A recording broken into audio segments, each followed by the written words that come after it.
Welcome to another episode of the Taming Hindrances podcast. As always, my name's Phil. I'm the host and creator of the podcast, and I have another episode for you. And that episode has caused me quite a bit of strife. Maybe I shouldn't say strife. It's caused me quite a bit of contemplation and thought, because I'm slowly trying to put together everything I've worked on with this podcast and everything I continue to work on as far as how I understand these things, how these understandings come to be of what this thing known as spirituality is. What's this mind-body connection we call heart? What's this, mind-spirit connection we call soul? What is heart and soul, and how do they connect it? And how's the depression all weaved into all of this? And what are all these ancient mystery things with, like the Kabbalah and the Rosicrucian cross and all of these different representations of understanding of how the world works, or how, more than just the world, the universe works, and how this other thing known as spirituality and all those things work. And in doing so, I did a bunch of drawings and writing and moving back and forth and trying to figure out what in the hell it is I should talk about. And I've settled on another topic. And that topic, as you can see from the title of the episode, is known as void.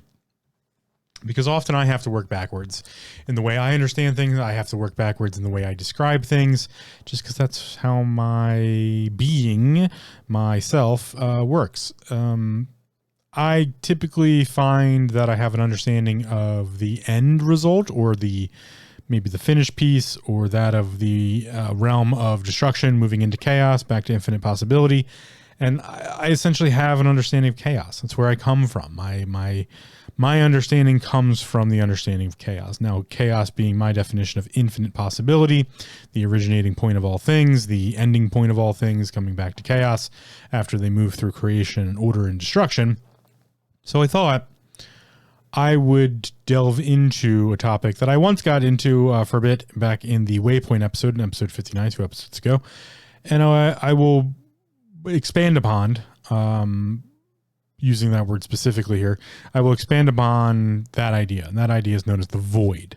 And so let's just grab a definition of void. And this is going to be more of like, yes, the title's void, but it's the void.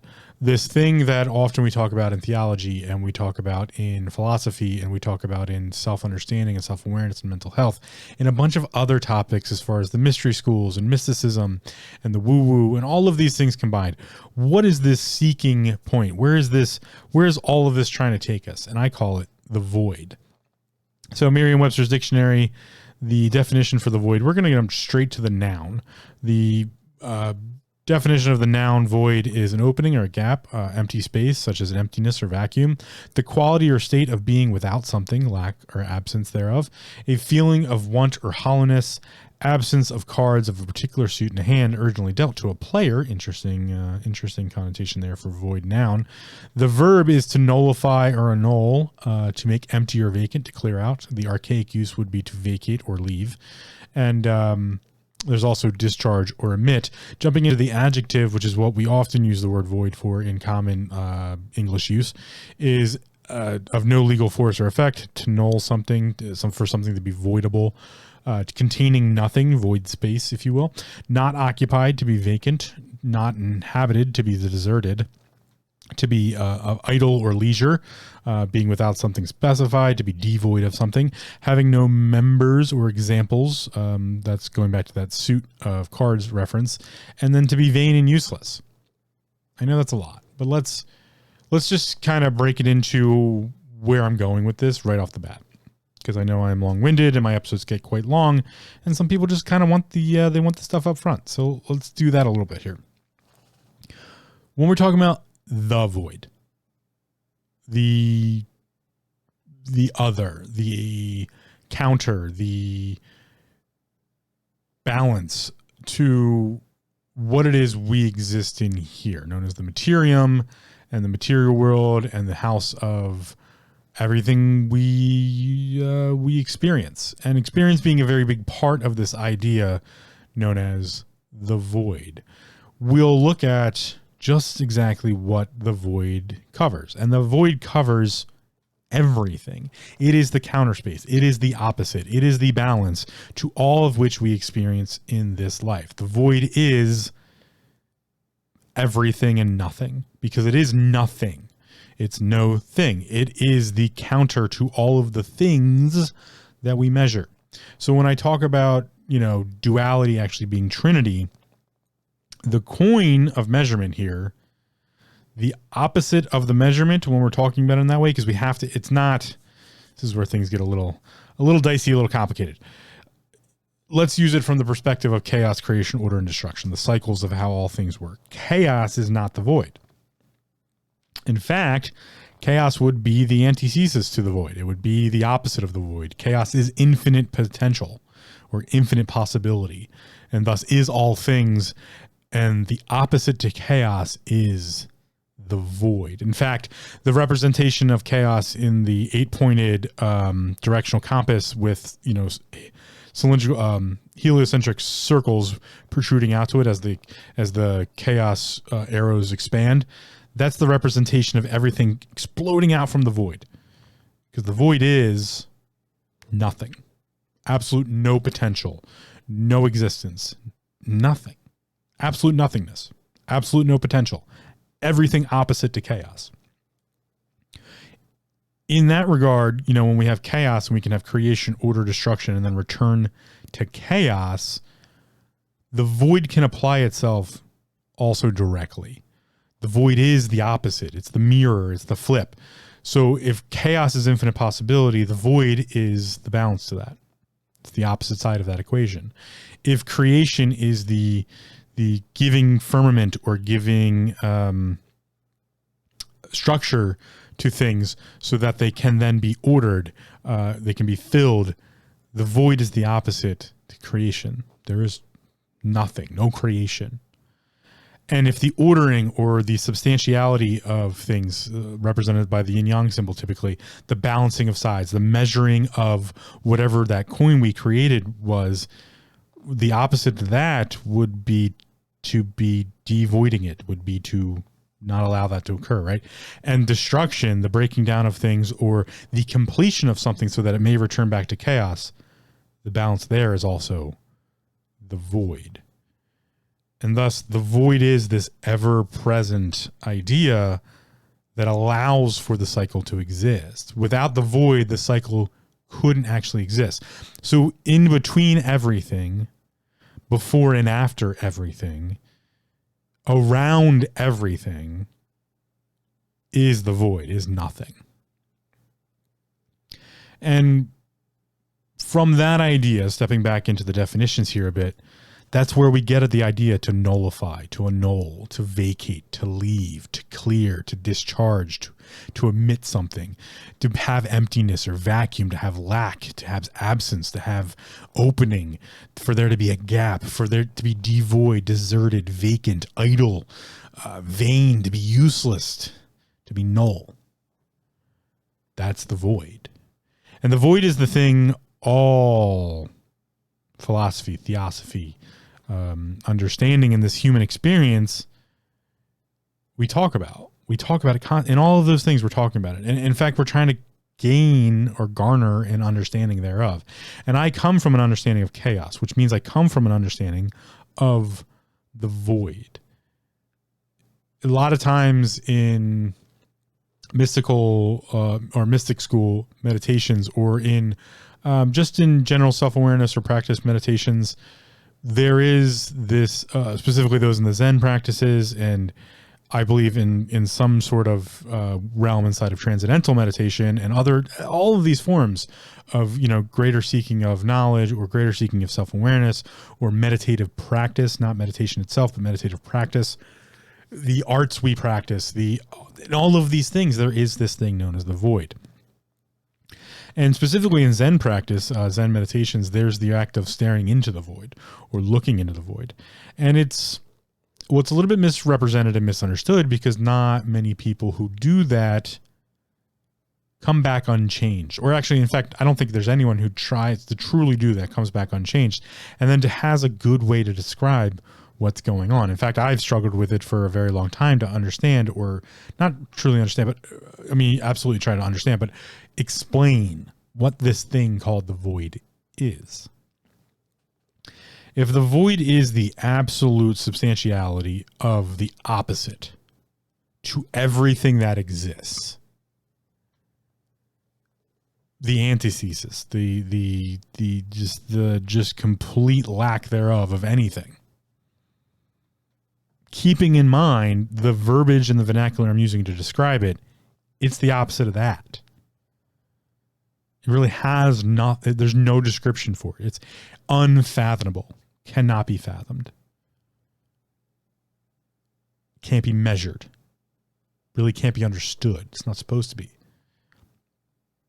Pieces of it are, not the whole thing. That's the best way to kind of wrap around the conceptual idea I'm getting here, because it is a principal factor of all things. It is what allows everything to exist. If we want to take it into the realm of, let's talk about another topic I was going to get into, but realized I needed to go through this topic first. We can talk about what is etheric, the ether, right? This thing that Paracelsus talks about. Many of the alchemical writers in history have talked about, and that word ether is not just based in the sense of those types of writings. It's what we're also contemplating when we talk about cultivation in the Eastern sets of things. You know, when we talk about ki or chi or the chakra, which is actually prana cultivators, those who are trying to go through the quote unquote yogic meditations to unlock the kundalini, they have this idea of what I'm talking about here. This understanding of void. The place you must go through to get anything from, because it's counter to. Even in talking about, you know, coming back to the ether, that's in that sense, but we also have actually ether. It's said ether, but there's two different spellings. There's the modern traditional, which is E-T-H-E-R, ether. And then there's what would be kind of pronounced aether, which is A-E-T-H-E-T-H-I-R. Aether physics is something that exists, which was due to the corruption, in my personal opinion, of the Michelson-Morrison, I don't want to say research, it was an experiment that was later recreated poorly. We've lost the idea of etheric physics. Etheric physics is what Boscovich deals in. It's what Nikola Tesla, Heaviside Faraday, is what most of these individuals dealt in. And that idea of etheric physics has been lost to history. And remember my history episode, and the oftentimes how I talk about history or the tales and stories we tell. When talking about that, we have this understanding, specifically in alchemy, known as the materium or material world, and how it is a basis of light. Everything around you is just hard light. The opposite of that, that's void. It's not darkness. Darkness is a measurement of light. It's the absence thereof, the place in which no light exists, nor could, nor will, and the infinite idea behind that. If we have an infinite perspective of light, think about the world you live in. The world you live in, and just suspend disbelief here for a little bit about this whole understanding of like how we live in a world of material light, right? We live in a world where light is hard, because I'll try to explain that a little bit, but there's others who have done it much better. Ken Wheeler at Theoria Epithelius on YouTube has done a way better job than I probably ever can do, explaining this understanding of how the ether works, how counter space and how counter space works, how magnetism works, and how that gives us electricity. But that's just a factor of light, and how we live in a world of hard light. We live in a material world of everything around you is light. It's a light particle. And we live in a world that I think he kind of says very endearingly is hard light. You know, we live in this world where light has a substance contact. We can make contact with it. And so, you know, it would behoove you to go listen to his stuff, and I will do my best to explain it. But that's what we're dealing with here when we're talking about void, is the absolute opposite of that. And because we live in a world of infinite possibility of the factors of light, void is it's the opposite of that.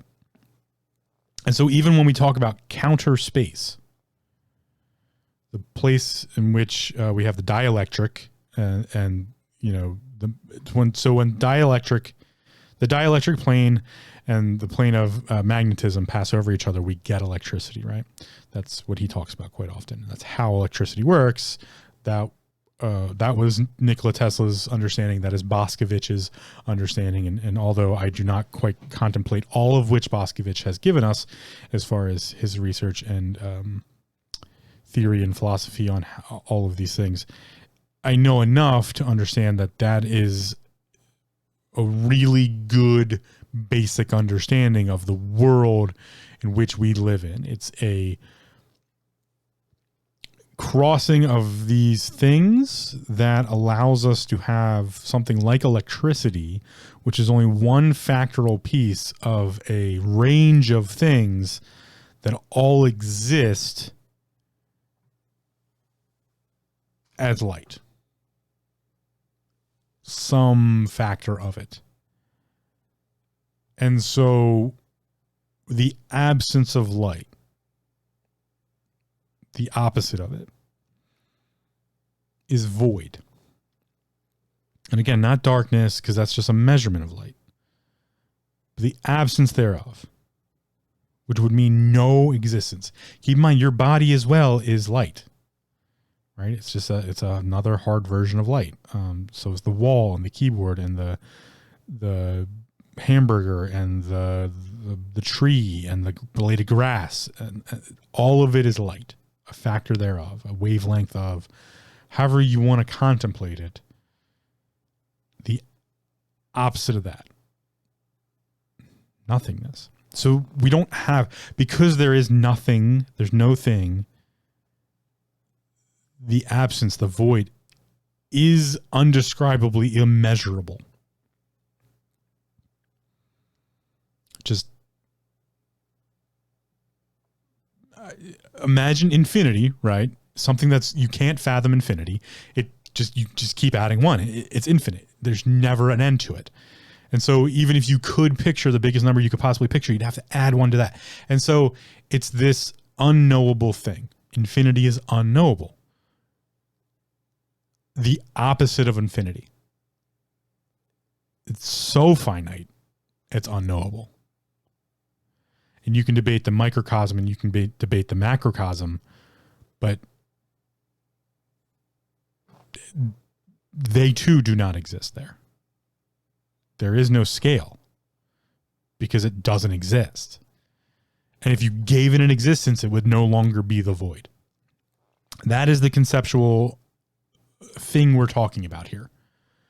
And so having given you that grand that grand explanation of trying to understand what we're talking about here, I want to make it a little bit more conceptual, because that's the best way to come at this. The reason the void is important for mental health, for self-awareness, for mystical schools, for schools of mystery, for woo-woo, for tarot, for divination, for theosophy, for philosophy, is because without it, we can't exist. And because it itself does not exist, or is no existence, and is so unfathomable, we do everything possible to quantify it. Because the act of quantifying it is what gives us purpose. And that's something I've understood from a very, very young age. In fact, my last name, the definition of it subjectively would be void, would be that understanding. And so I find that to be personally some funny joke the universe kind of threw out there, coincidentally, that I always kind of came back to, of this definition of my last name is essentially that. It's this thing, the void, nothing, no thing. And so with that in mind, I, ran through what I've been going over, right? This combination of what is self, right? In self-awareness. Self is body, mind, and spirit. What is awareness? Attention to intentions. What is the combination of those intentions when it comes to mind and body? We call that heart. What's the attention to what are the intentions revolving around mind and spirit? That's soul. What are the intentions revolving around heart and soul? That's called depression. What are the intentions of our depression? What are the intentions of our mind? To quantify. We do that subjectively through the use of the why question, which is the home of the answers of spirit and soul and those things, which exist in what we call the ether or the etherical world, that which we do not quite understand. In fact, we spend a lot of time as humanity and theosophy and philosophy trying to quantify that, trying to give it some semblance of subjectivity so that we might even try to give it objectivity. And we've created vast understandings, which I always find interesting that people cannot suspend disbelief, even though we are suspended in disbelief itself. These understandings of gods and goddesses and however you want to quantify that, the realm of theosophy is a realm of stories and tales, history, of the necessity for suspending disbelief, that there is some omnipotent presence that somehow gets to dictate your life. Not to say that's a wrong thing. In fact, I'm here to say that it is no thing. It's also part of the void. We are trying to understand that. We're trying to understand void. That which gives us the ability to exist. That which gives us the ability to live and to experience and to breathe and to see and to taste, to have senses, to have the understanding of time, which allows us to have the defining factors of like things like death and finality, because we want to understand what occurs there, right? And so we can talk about the returning to the void. And we have to kind of talk about like, well, what does that look like? And so we come up with these understandings of theosophy. We come up with these understandings of philosophy. We come up with these understandings of things like reincarnation, because the idea of reincarnation is that you have traveled there and back, that you went to the long rest, that you returned to the primordial egg, which is in the embrace of the void. And so we've been trying to figure out the halfway point or the midpoint or the waypoint. Any one of those understandings is fine, of where this is, this life of experience, and that in which gives us the ability to have that, which is void.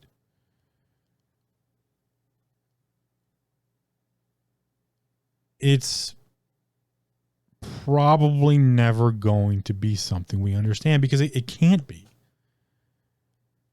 And so we are given the ability, given the opportunity to have multiple fascinating understandings that can stem everywhere from we were a genetical experiment created by the Atlanteans or the Luminarians.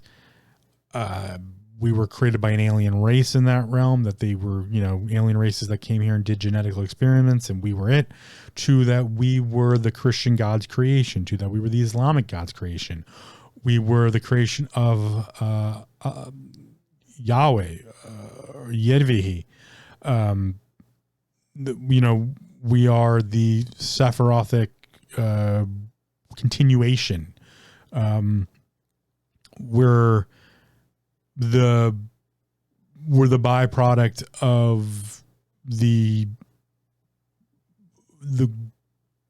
findings of Odin and the Aesir, and we're the ones that they liked the most, so they kind of protect us from the other gods. We are the emanations of the thoughts of Thoth and Hermes and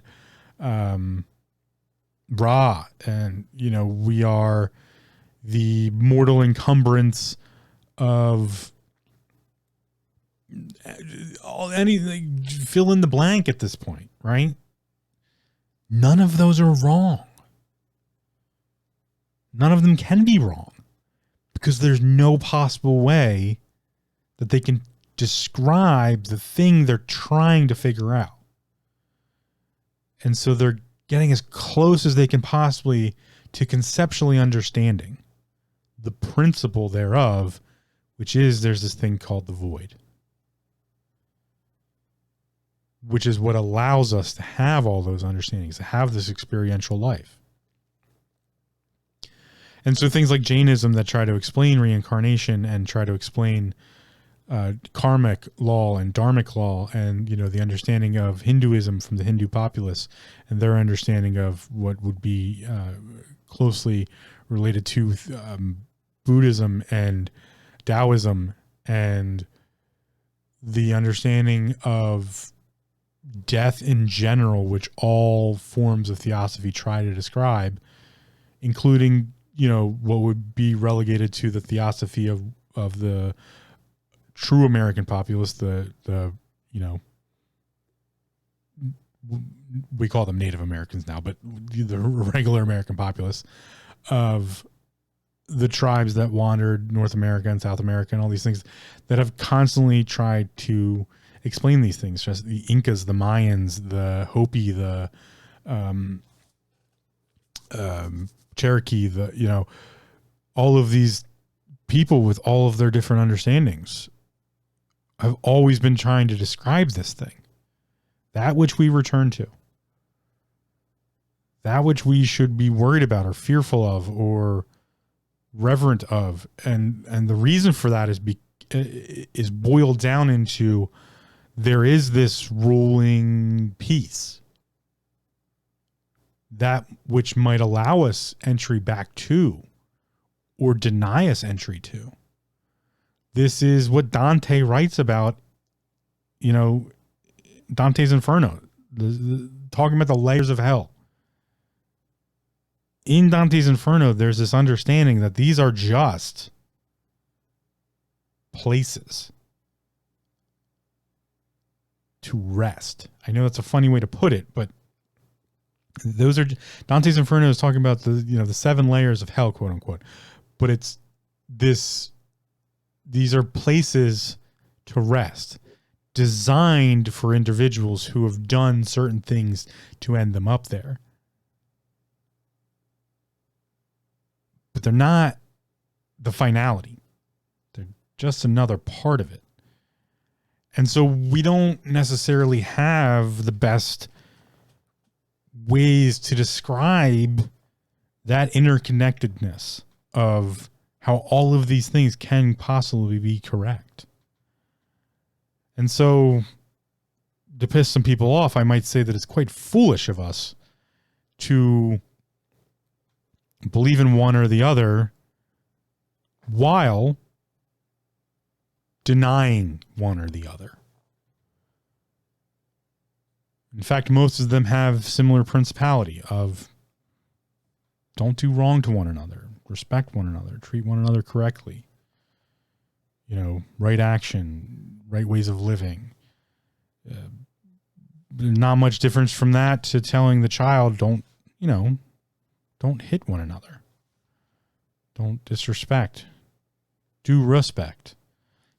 All of these things that we would consider morally and ethically correct are found throughout all of these understandings of the reason to be wary of the void, or where you can get stuck on your trip back to it. I personally will, I will share my personal understanding because it might give some contextual understanding or idea. And I'm not saying I'm right in any way. In fact, I'm probably wrong, which is fine by me. And I hope that you build your own understanding of these things so that you can have somewhere to look for your own little library, your own little respite, your own little place of doing research and understanding that you can come back to kind of be like, no, yeah, okay, this is how I'm going to conceptually understand this. This is how I'm technically going to understand it. Oh, okay, this is the principle of that. And to get those understandings in that sense of being us, our home of our depression, I, ego, that which tries to make sense of these things, to have experience of it. My understanding is a lot of these representations are communication with a waypoint. And that waypoint is a reference of something that can be of your own connotation, but may be of its own connotation. And so I'm going to paint a very broad stroked picture to hopefully give a conceptual understanding of the way I see these things. My current plausibility of how it might work. If we have us on this little planet, this little ball of rock and water and atmosphere and other species and creations and ideas and understandings of infinite complex nature, if you will, constantly becoming more and complex every second, which is another theory. I should get into at a different time, but Cliff High's little bloop theory covers this quite greatly. Actually, he does a really great job of kind of breaking down what this looks like, of what I talk about in the primordial cycles. We're constantly coming back to infinite possibility, chaos, more and more chaos, infinitely. Just that's what chaos does. It infinitely becomes more infinite. That occurs by going through these cycles, and Cliff's explanation is a repetitive cycle that happens to create the reality in which we exist in. So I think it's 3 trillion times a second, some vast number like that, 33 trillion or 3 trillion times a second, that cycle occurs. There's infinite possibility, creation, order, destroyed. Like a cycle, like you're almost claymation, which allows for that infinite possibility. In fact, the expansion thereof to continue to become infinitely more complex. And we do that through experience. Cliff goes into the work of, I want to say Vernadsky. Don't quote me on that. Let me look it up. Vernadsky, because I always say Vernansky, and that's not correct. Who wrote the Noosphere, describing the biosphere. Vladimir Vernadsky, who wrote The Biosphere. That's the book by Vladimir Vernadsky, describing the biosphere and how the necessity of our world to continue to exist relies on the action of experience. Or another way to understand that is the necessity for the cycles.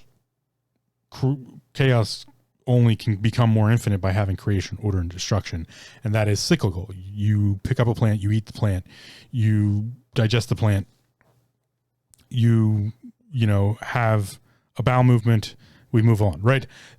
You chop down a tree, more things grow. You do this, that. It's just this constant cyclical nature, and without our input, there would be a lack of growth, so that it's constant. We are the part of the biosphere. The biosphere is part of us. That was just part of the noosphere. Fascinating understanding. I would highly recommend going and read. I will put a link in the archive, taminghindrances.com/archive, to Vernadsky's work. You can check it out there. You can check out Cliff's videos, which I have a link in the archive for, to go check out his stuff, where he explains this little bloop theory he has, where taking into account Vernadsky's ideas and then also this cycle, and how there's this creation and destruction wave, because we are a wave form in the sense of when we're talking about everything is light. That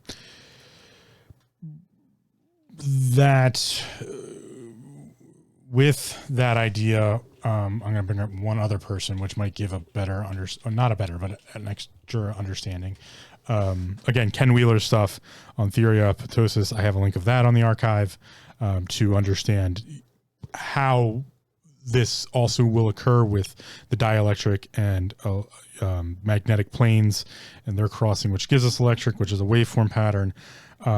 This is, Tesla's work and those types of things, but also he references, 1 second here as I look it up, because I always get it wrong. It's Walter Russell, and also his wife, Lau, who were the founders of the University of Science and Philosophy. Walter Russell wrote The Secret of Light, and that's a good understanding of how, yes, everything is light, and how the frequency of the original,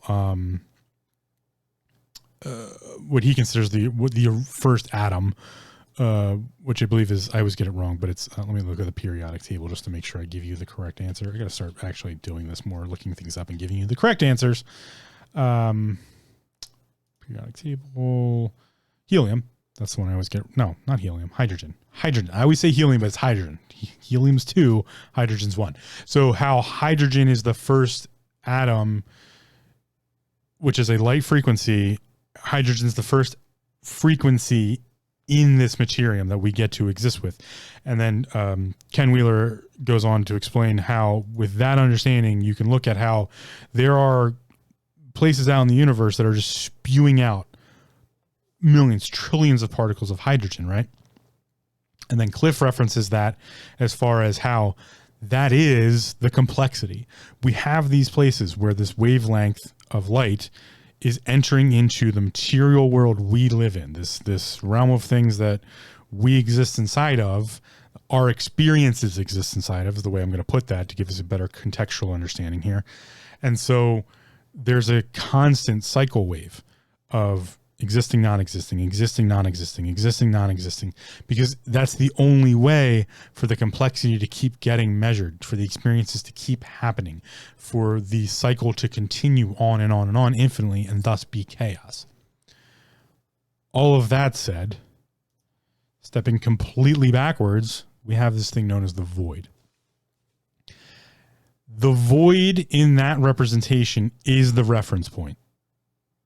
Is that cycle and destruction wave Cliff talks about, the point of crossing of the dielectric and electric plane, the point of magnetism that Ken Wheeler talks about, the what would be considered the measurement point of all light, the wave, the central point. When you talk about a wave, we have the cross and the treff.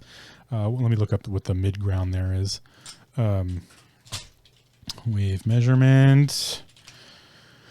We have the treff and the croft treff, whatever it is. I'm losing my words here. They're not going well.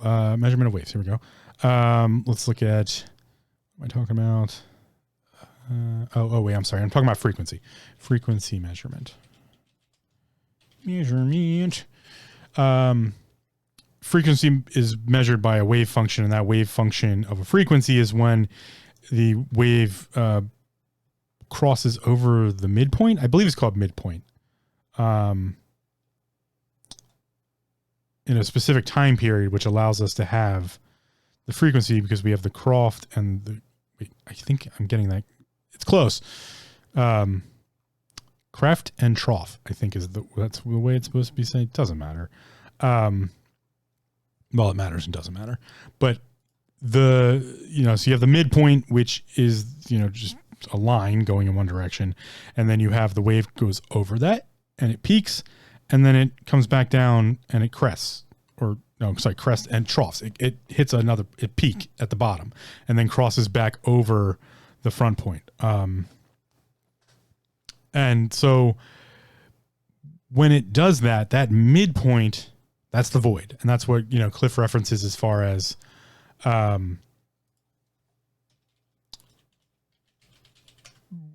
where the point of destruction and creation. I'm adding in this small piece here of that point is chaos, infinite possibility, but also void. They exist together in one thing. So we have a pretty good understanding of what that looks like as far as physics. And again, this is etheric physics. But also we've had that understanding in a lot of different places as far as, the mystic schools and just all of history, all of cultural understanding, all of these reference points, just a ton of, I'm trying to go through the archive here to give you even more like places to talk about. Alan Watts talks about it. There's another one. You can check out the archive for Alan Watts, who's a great speaker who brought a really good understanding of Zen to the Western mind. Dr. Ibrahim Karim talks about it when he talks about biogeometry, and he's talking about the differentiation of qualitative versus quantitative. We often try to quantify. He likes to qualify. Give something a qualitative representation because we don't look at that very often. And that's an important joining piece. So these are the things that I've put together to try to understand this understanding I've kind of always had of this thing called the void, this counter space or opposite idea of what this life is. Because understanding it's what gives this life any form at all. So with that, we have the world of human experience. It's what allows for that understanding of all of these understandings that I've given so far. Even into something like the Mahayana and the Vishnahana, the greater and lesser canons of Buddhism, into the great works of time and ages and the great understandings of the world around us, just the world and its complexity, all stem from this thing called the void. The opposite that allows us all to exist. And so, with all of that said, I hope you understand my struggle to kind of explain that, because at one side of it, we have all of these beautiful understandings, and at the other side of it, we have possibly the reasons for all of those or what they're chasing. But then we also get to the void itself and what that actually represents as far as our subjectivity to objectivity, our qualitative to quantitative, our destruction and creation, our understanding of etheric physics in that sense, the dielectric and electric planes, what magnetism is and how it functions. The void is nothing. It is literally no thing.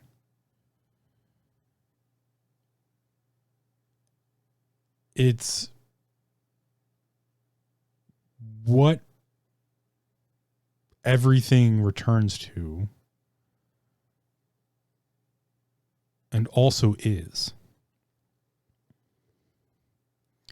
It's the reason people get to say life is a gift. That it's a beautiful thing that we get to have these human forms to experience things in. It's the reason people say the world is light and love. It's the reason people also get to say that life is a horrid, terrible suffering. It's how we manifest and how we imagine and why those things are connected and also important to our existence.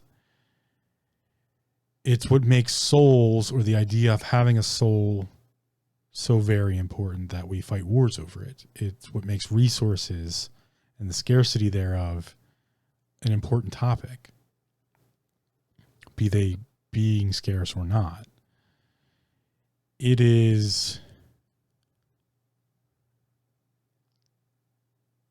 definition of necessity or need that there's the measurement for there to be literally nothing. I understand it a bit differently than most. My entire life has been a terribly written research paper about finding a way to return to the void. Because I look at reincarnation as a trap. That by all standards, the way reincarnation, including that in which it is to go to heaven or to go to a hell, for there to be an afterlife, that they're all traps. They're all another waypoint on the trip back to the void. And so I often give the example, again, broad, I know I'm taking a while to get to it, but broad brushstrokes of what this could look like. If we have us here on Earth, right? And then we have the void somewhere off in the distance. We have these things called souls, or there's these things called spirits, or understandings of, just understandings. And they send a signal out to get back to the void, or to talk to the void. It's so unperceivable, unfathomable, just there's no good word to describe the inability to even get there.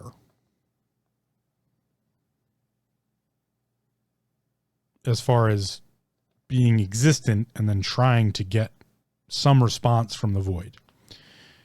You can only return to be nothing, to not exist ever again, while also having the ability to exist infinitely, because that's the counter space of chaos, right? So by existing, you are giving the void substance, and just think about it that way, because there is no substance, because it's the void. But okay, think about it the other way around. By the void existing or not existing, it gives you the ability to exist. And so you are the counter to it. And there are some of us, and I'm sure there have been many throughout all of history, all of existence in every universe, galaxy, go everywhere, right? That have a call to, that have a want for, that have an understanding of the necessity for the void, and would much rather just be part of the void than to be doing this constant revolution of cyclical nature. Because yes, I do have a very good understanding of chaos. I always have.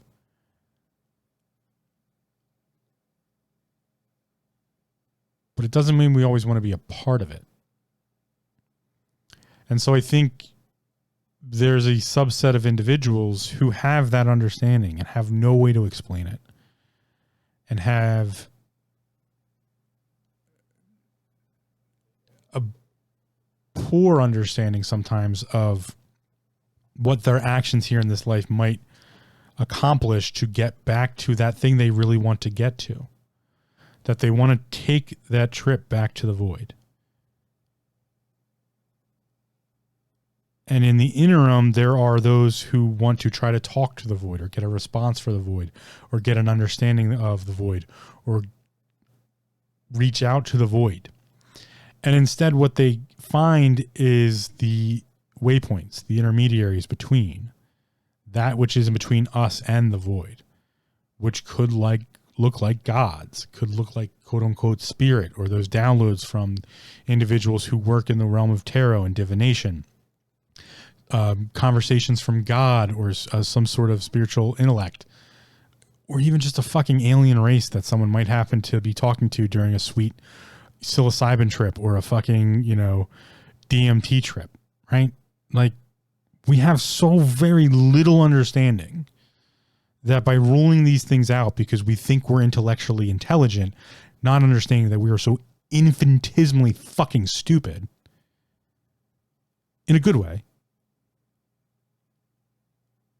we don't get that ability to look into this further, to kind of research and figure out what might be a way to qualitatively quantify, or to quantify qualitativeness, to have subjectivity and objectivity both exist so that we can have a greater realm of understanding.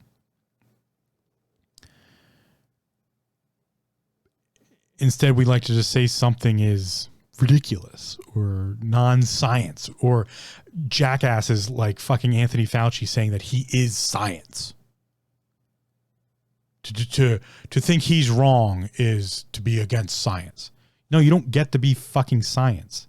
And it's the same for the religious leader standing in front of millions of people, getting them to buy them fucking jet planes and saying, oh, I talk to God and God says this, and this is what the Bible says. And it's fucking preposterous, because these individuals can't even fathom the unfathomability of the void. In fact, it's to the point where they never even thought about it. They never have even thought about the void, the place at which nothing exists. The place in which, in someone like Cliff's theory, we return to the whole universe, to reference what could be 33 trillion, 3 million, 3 bajillion, it doesn't matter. The number doesn't fucking matter. In a cyclical pattern to allow for us to exist. That we have, it's the reference point for existence to occur. They don't think about that. So when they make those statements, they are trying to be a waypoint between us and the void. And the truest thing I can ever really explain to you, the understanding I've had from the very beginning, the reason celebrities don't awe and inspire me, the reason most people don't impress me, the reason I don't get starstruck, or the reason I generally don't even look at someone and be like, oh yeah, you're really someone I want to like respect more than myself or someone else. The reason everyone is on an even plane for me is because I have this understanding that the only reason you exist, I exist, anything exists, is because of this awe-inspiring, unfathomable piece of reference point known as the void. And so your importance is non-importance, which gives us the understandings when we talk about reincarnation and those understandings. Everything from the Inca, Hopi, Cherokee Indians or tribes, I should say, not Indians, tribes, to the Hindu people, to the Japanese, the Chinese, to the Germans, to the Swedes. I don't care what classification, cultural reference. I don't give a shit about any of that.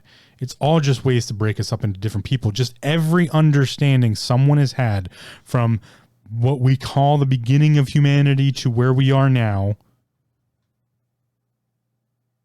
is just somebody trying to figure out why the fuck they exist.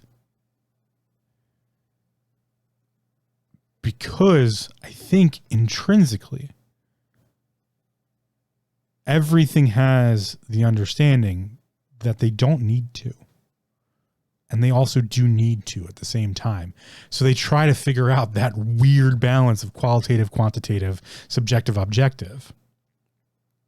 And that's what I've been trying to describe with this understanding of self and self-awareness and the mind-body-spirit connection, and what that all kind of looks like, and the kind of the verbiage and vernacular we can use to better talk about it or understand it. It all comes from this understanding I've always had of this thing called the void. That for all of those references that I was talking about historically, how they have some sort of return trip to for reincarnation, those reference points from beginning to now that reference this reincarnation cycle, you know, be it from the primordial egg or to the long sleep or the rainbow bridge or rainbow direction through the scars, to the return to a constellation, to star seeds, to all of these things, right? Are talking about the return to the void and then the coming back therefrom, which means they never actually fully made it to the void. But we kind of want to, kind of trying to. Now, in some cases, people don't want to do that. In fact, the entire, I'll call it an obsession of the Egyptian culture, ancient Egyptian culture, was to understand this thing called death and to find a way for them not to have to get to the void and be stuck there. They would be able to return somehow. And thus you have the whole process of mummification and the sarcophagi, which would then be buried in a tomb, and that tomb would be placed specifically so that it would have these connections to something we don't quite understand, this etherical understanding, and that individuals in the employ of that person would also join them in the death, and then other people of employ would then bring fresh fruits and vegetables and food and water and things that had animus, or well, not really actually animus, because animus, a different version of animus, more Latin animus than English animus, because animus means something much different than the Latin animus does, but would have this energy that the person could come back to their body, this physical form left here, and use that to walk this plane of existence. All of that was so that they didn't get trapped in the void, that they would have no return back. There's also been a set of people who have sought that, to get back to the void, to never have to reincarnate ever again. When we actually talk about reincarnation, when we talk about the Janus, the karmic, dharmic laws, there's a couple different methodologies you can use. In fact, there's a lot of different methodologies you can use to understand that, but better than understand it, apply it to what you would want to do with it, right? So say there is, again, suspending disbelief just a bit for me.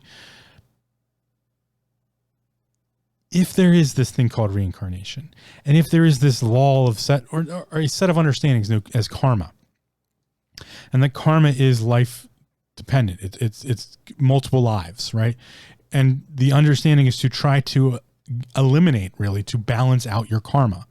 And you do that through dharmic process, which is the actions in this life, the life you're currently living or the next life.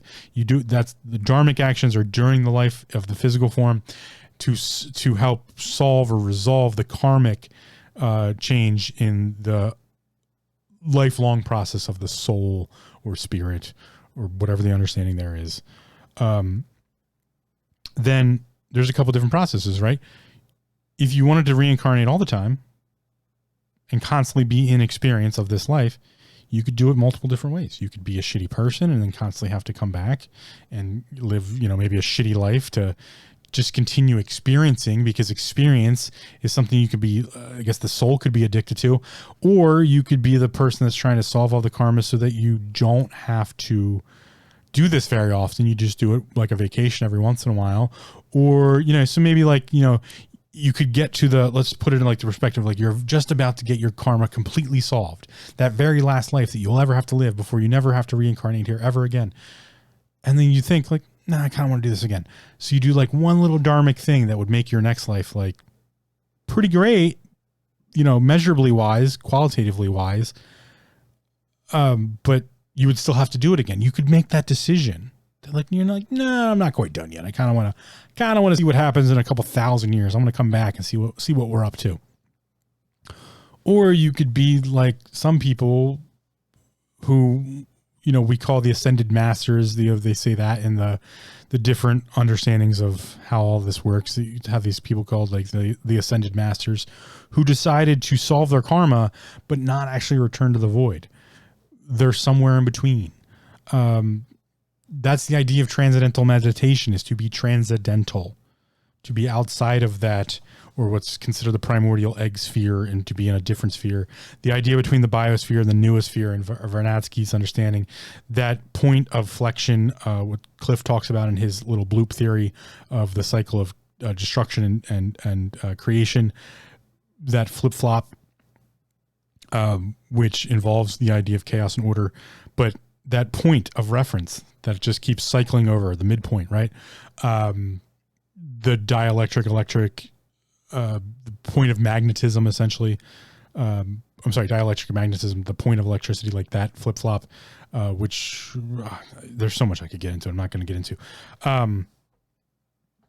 The spewing of complexity as far as the hydrogen atom and then the wavelengths thereof, and just all of these things. Or Dr. Ibrahim Karim's biogeometry of the BG spectrum of energies, and the qualitative versus quantitative, and the balancing structures thereof, like all of these things. So you get to decide. So again, suspending disbelief. Anything's ultimate chaos, right? What would you want? Would you want to come back and see the earth in 1,000 years and see what we got up to, even though you wouldn't remember your past life? Knowing that you wouldn't remember, you have to cross what they call the veil, or the outside of the primordial egg, into like all of these different explanations to go to heaven, your heaven, if you're inside the Christian realm of things, but then be able to return 1,000 years later to see what we got up to be like, yeah, heaven was great for a while, but I was like, part of my heaven experience is I want to go back, right? If the definition or defining feature of heaven is that you get everything you could possibly want, the golden bricked roads, the house of your import, to the lay you exalted your God, one of the choices could possibly be, I want to take a vacation back to Earth for a little while and just see what's going on down there. Put me in a body, right? There is an understanding of that in the Bible. There is an understanding of that description there's no heaven in Judaism, but there is an understanding of the possibility thereof that would be a possible path, right? Because you're returning to a body or returning to the greater whole. But then again, Islam, same thing. Like if you followed the 5 pillars of Islam, you would be rewarded by Allah, and Allah might say like, hey, would you like to go back? When would you like to go back? That's your reward. Like, those are possible understandings. That's the understanding of, in the Nordic traditions with the pagan communities, specifically those that follow the Norse pantheon, that we call the Norse pantheon, of the Odinic mysteries, to be part. Sorry, I'm thinking ahead here, and oftentimes I know when I'm kind of verging on the things that I probably should talk about, not talk about, or not allowed to talk about. Who knows the whole understanding there? And my brain kind of gets stuck on you gotta talk about that, huh? I'm like, I don't know about that.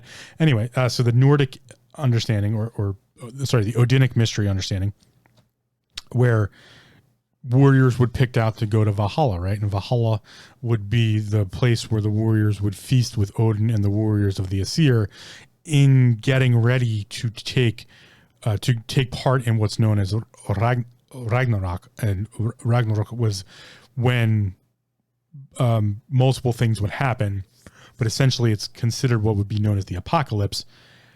But the understanding there is that happened regularly. Ragnarok wasn't just one point in time. It's at least how I read it and I understand it. Because it's just my understandings. And I've talked to some people that they have a very similar idea, is that the option was there that the warrior would remain a warrior's soul and spirit forever.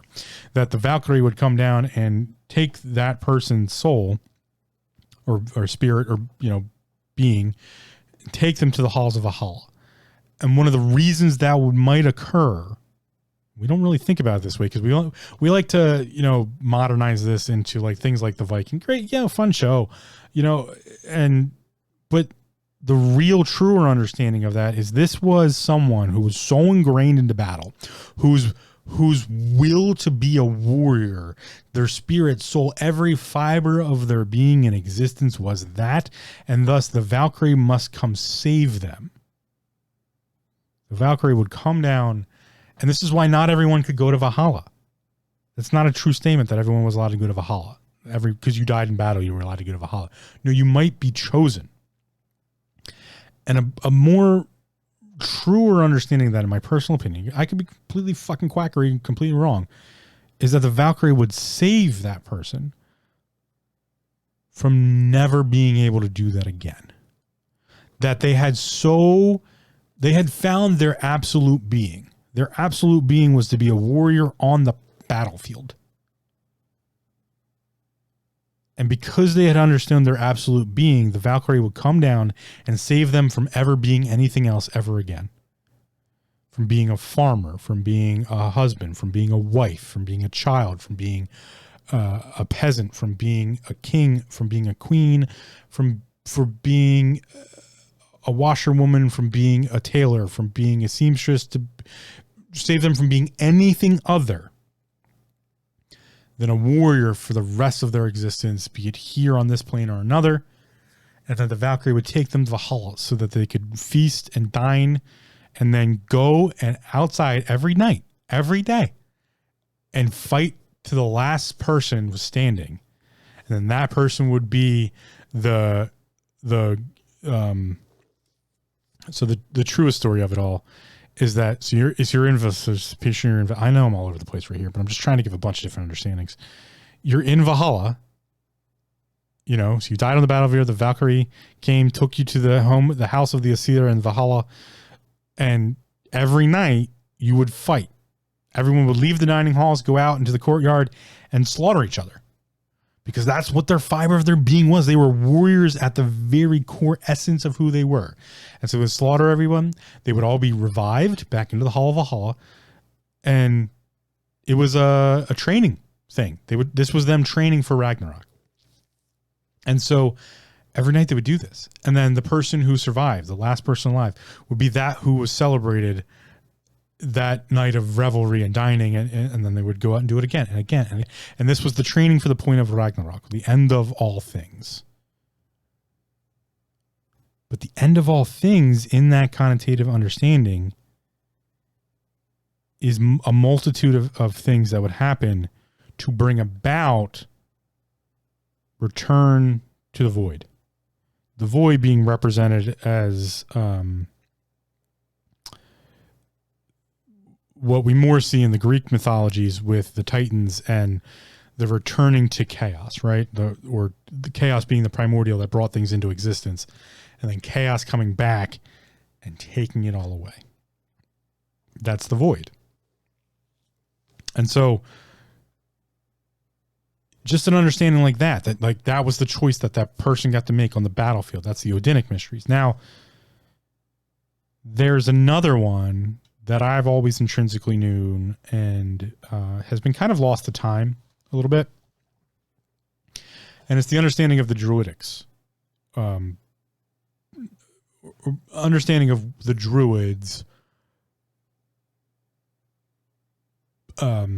It's complicated because we think of Druids and we think of like fantasy. There was an order of people known as the Druids.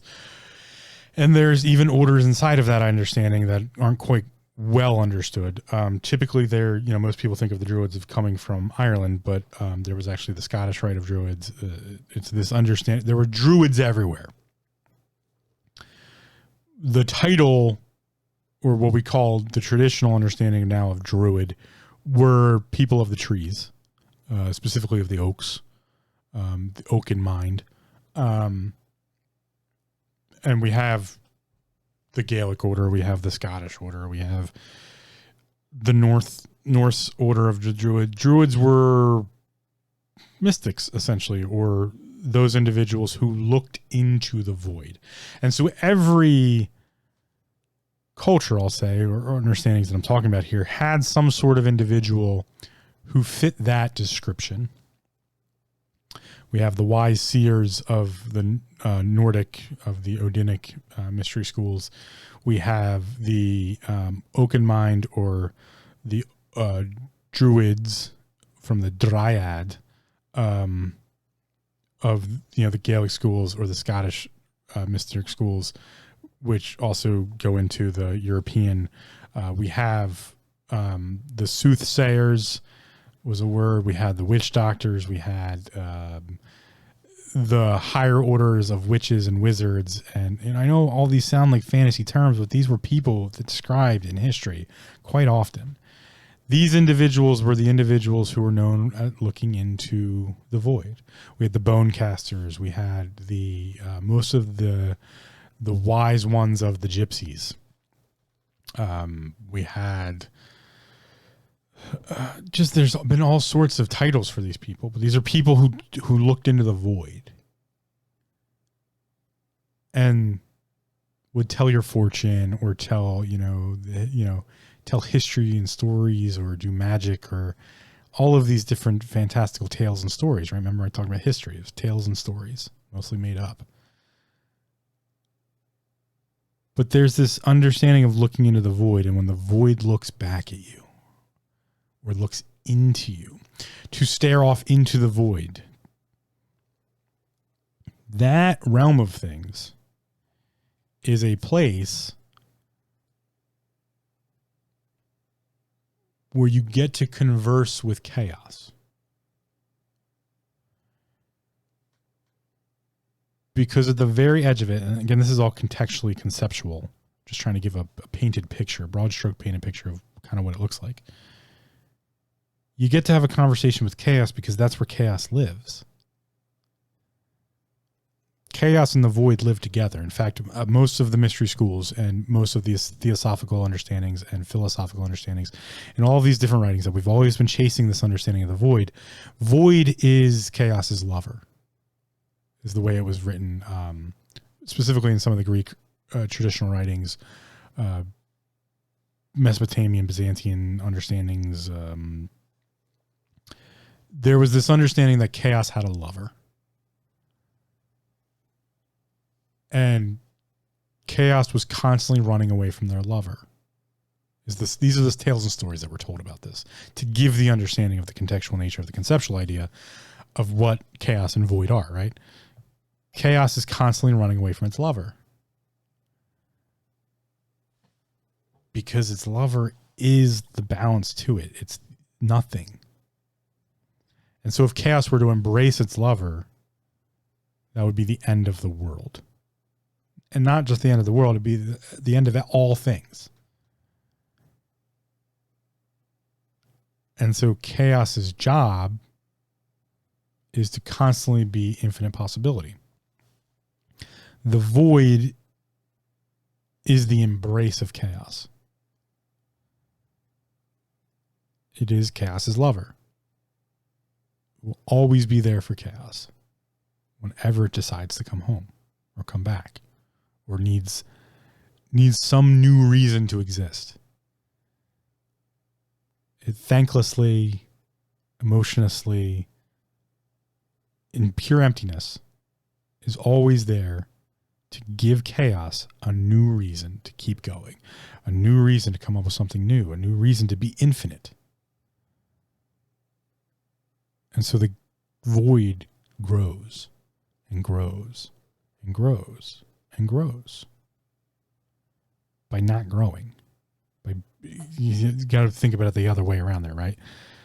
But we're just using that terminology to the massness of the void. So when we seek the void, when we look into the void, those of the Druidic orders, those of the soothsayers, they've come by many names, and maybe even today there still are names for them, but it's a specific set of people who stare into the void and allow the void to look through them or look back at them. And so they want to enter the void. To do that, you would be granted great understanding because you're essentially giving to chaos everything it needs. This could be solving your karma. This could be solving your dharma just in this path. This could be, there's so many different versions of this. But the individuals who practice that are also the individuals who, when I'm talking about that representation of what would you choose? Would you choose to come back in 1,000 years? Would you choose to reincarnate? Are the individuals who would choose not to do any of those things, to finally to not exist, to be never existent ever again, to return to the void, to be of nothing. And again, some people go about that because they feel it so intrinsically to themselves. Just like the warriors of Valhalla were picked by the Valkyrie because they were so intrinsically, essentially, soul, spirit, everything, every piece of them was warrior. So much so that they were preparing to fight Ragnarok, the end of all things, which I can get into another time, has a lot to do with also this story in the Odinic mystery schools. But there was also, in that regard, right, that type of individual, we'll call it, that type of depression, we'll call it, to be that, specifically that, nothing else. We have those individuals who also want to be void. I have to include myself in that understanding. I want to be nothing else but void. To not exist, to be nothing. To just be that counterbalance to all things. The stepping off point for chaos, the point at which it comes back to constantly balance itself and then recreate more itself. Because so much so that the void is doing that for chaos. Chaos does that for the void.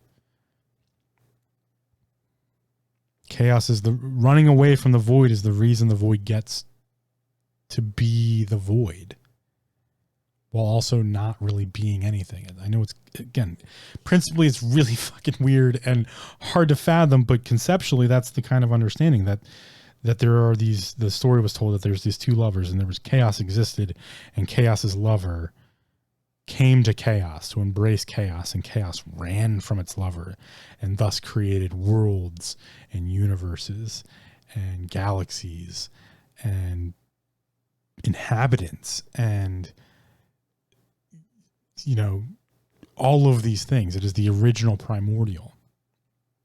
And at the very beginning of it all, there's this thing, the void, this being, if you will. And the separation of these two were what allowed for what we are and what everything used to be in the vernacular for traditional Chinese medicine, but also like Tai Chi and those the Eastern meditations and cultivations. That's what's known as Wu Qi. And so when Wu Qi stopped being Wu Qi, that everything that which came before, and there was this point of commencement, then there's the separation of side. And that's how I list out the primordial sets, right? We have chaos, creation, order, and destruction. Those are the primordials, right?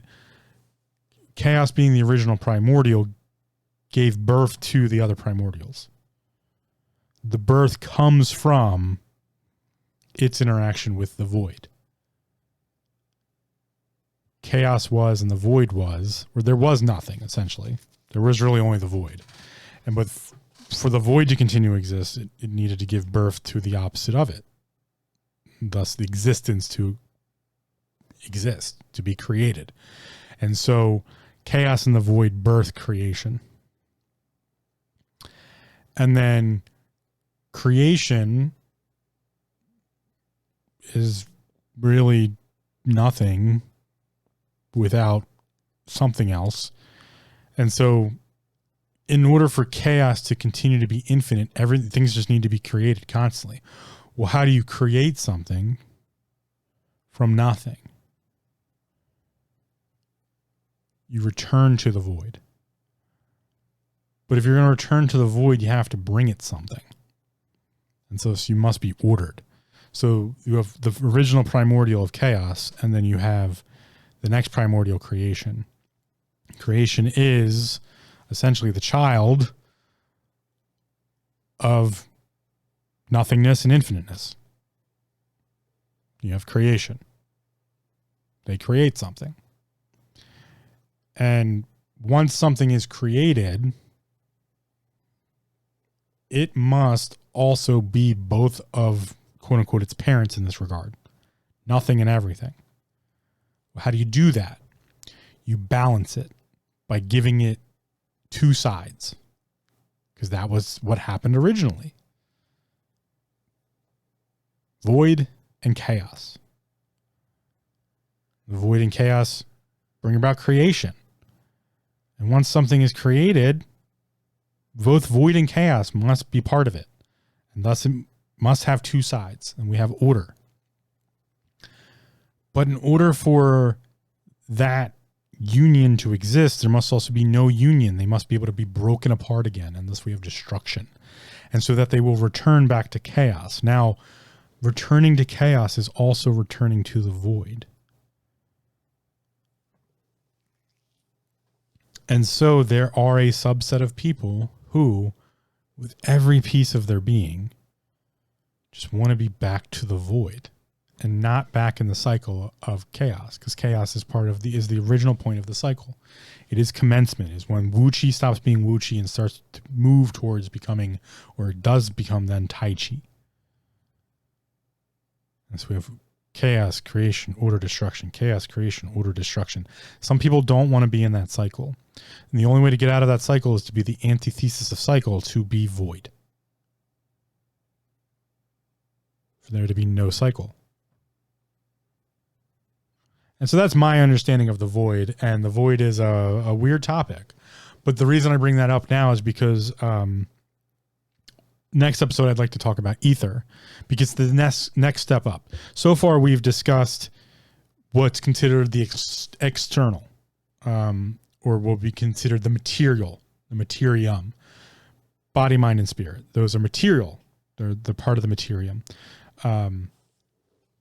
I've also talked about the internal, and the internal is also part of materium, but it's the microcosm, macrocosm here. So we have macrocosmic materium, body, mind, and spirit. We have microcosmic materium, heart, depression, and soul. And so that's the internal work and the external work.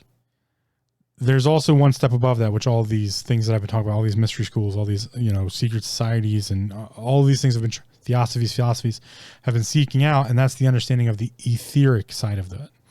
And so we need to talk about what the ether is and what the aether is and all of those things. But first we needed to understand the void, why that is a point of existence, why that is another layer, because that's the place between chaos and the void. Is this aether or ether. And so it is this ever expanding and ever contracting place. It's all of these different understandings we've had throughout all of history, and it includes all of these different understandings that we could possibly still have. Because it kind of steps out of time and space. I'll get into much more of it when we talk about the aether episode, which will be next episode. But for now, we have this understanding of void now, hopefully. Or at least some, something you can tell your friends about, some nut job you heard on the internet talking about this thing called the void and how, he has some call or understanding of it that he's always had since he was a kid. But that's where my background of understanding comes from. I've always had that understanding of the void, that there's this thing that I would much rather return to than ever have to reincarnate ever again, because I think it's an animus, which I thought about doing an episode on animus. But to finish up this episode, I've never done this before. We'll give you a second definition. The definition of animus not the Latin definition. The English definition of animus is a usually prejudice and often spiteful or malevolent ill will. To be animus is that a basic attitude or governing spirit, disposition, intention, those types of things. So when I talk in that regard, that's how I come up with my theory of we're probably just cattle in the grand scheme of it. We're probably just some sort of measurable commodity. That's the reason for our existence, and to not return to the void, to be stuck in this repetitive cycle that we're always trying to kind of keep ourselves in, is that we have to be harvested in some way. And so to get out of that is the right answer, to not reincarnate, to never want to do that ever again in any version of the cycle of reincarnation, because the reincarnation of just the physical human life, or that type of physical material life, there's also that at the internal and the external and the etherical, and that's why we'll get into ether and all those things. But that's what I got from you for now. I can go on and on and on. We all know that. And I try not to do that as much as possible anymore, even though I still tend to end up, look, we're even at an hour and a half. I tried to keep it under the 2 hour mark and lower than that. I even tried to keep it around an hour. I think I got most of it out of it in an hour, but what can we get into? Definitely please go over to taminghindrance.com/the archive and look at, Ken Wheeler stuff, theory hypothesis, Cliff High stuff, Russell Walter, Liao Walter, their work, Dr. Abraham Karim's biogeometry work, and there's a bunch of other people on there and other organizations and understandings. Just try to kind of keep a collection of all these different things that I've come across. There's more that I probably need to add that I still forget about. I've never even put on like the works of like Paracelsus and Theocritus and Iamblichus and all the Stoics, and I believe Marcus Aurelius's Meditations is on there. I'll link to that, but all of these different other pieces, there's another great one is Sacred Geometry. I'm blanking on the name, I apologize, but the individual who does Sacred Geometry, who I often get confused with someone else. I'll give you here in a second. Might as well. Where is the link? I don't even have it here. I apologize. I should be better at this. Doesn't matter. I look too many things up. Let's just head over to the archive and find it. You're probably already heading out already, or to head over there. But yeah, check out the archive, because there's a ton of stuff on there that I reference throughout all of these different interests. Oh, Alan Watts, his talk on the Zen, and he talks a little bit about the void as well. But that's not, I was talking about Sacred Geometry, which is, let's search it. Geometry. Nope. Randall Carlson, there we go. Randall Carlson with Sacred Geometry, who also gives a wonderful telling of really what I would consider better or truer history. So check out Randall Carlson stuff, but he does talk about Sacred Geometry, which gets into some of these things as well. There's just a lot on there. Just check out the archive. And then, because it helps out the podcast, if you would like to help out the podcast in any way, there's a couple things you can do. You can head over to taminghindrances.com/archive and then go down to the link for Pure Bulk. PureBulk.com offers a bunch of awesome supplements. I highly recommend their immune supplement and also their multivitamin together combined. It's just two easy things you can take every day to kind of just keep the body just doing generally what the body's supposed to do. And it's nice. They're cheap. Altogether, it's like, I think it's $24 plus shipping. So a multivitamin and the immune support. Get them now before prices go up, because eventually that's going to happen given the economic situation of the world right now. But yeah, Pure Bulk, use Taming Hindrances, check out for 10% off your order, and I get a small commission, helps with the podcast. Please, if you can, leave a review on your chosen podcast platform, or head over to taminghindrances.com/contact and fill out the review form or the contact form. On that same page, you can find my booking contact form if you'd like me to do any public speaking. I have a background in public speaking and would like to get back into that in some way or another. So I'm happy to come speak at your event if we can make it work. What else? That's pretty much it. Reviews are great. Share the podcast with friends, family, send it out on Twitter, or anywhere that you can do all that sharing stuff. I'm terrible with social media, but I'll ask you to help me be better with it by sharing it all throughout places. But really, honestly, have conversations. That's really honestly what I'm asking here. Have conversations about mental health. Have conversations about self-awareness. Talk about all this weird, crazy shit because it's fucking awesome, and we can do a better job of that. So I will get the ether episode ready for next episode, and I will see you there. As always, just remember to breathe, take care, listen to the outro to do those things, or don't listen to the outro. Just, come check me out on the next episode. I will talk to you then.